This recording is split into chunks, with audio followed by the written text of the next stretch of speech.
Hello জঙ্গল, আজ আমি নতুন বন্ধু বানাবো। এই বানর ভাই, তুমি কি আমার বন্ধু হবে? আরে হাতি কথা বলতে পারে, অবশ্যই বন্ধু হব। হ্যাঁ, আমি কথা বলতে পারি। হ্যাঁ, চলো খেলি।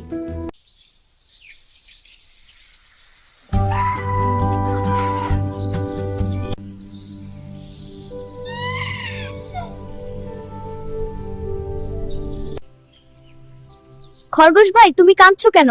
আমি খুব একা বোধ করছি। কেঁদো না, আমি তোমার সাথে আছি। আমি আমার বাড়ির পথ হারিয়ে ফেলেছি।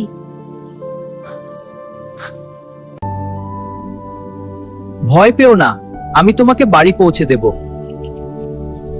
এই খরগোশ, হ্যাঁ। তুই হারিয়ে গেছিস? হ্যাঁ, চল আমরা একসাথে যাই। ওই তো আমার বাড়ি। ধন্যবাদ বন্ধুরা। ধন্যবাদ হাবুল, তুমি খুব ভালো হাতি। স্বাগতম খরগোশ। হাবুল হাতি সবার সেরা বন্ধু। হাবুল হাতি আমাদের সবার সেরা বন্ধু।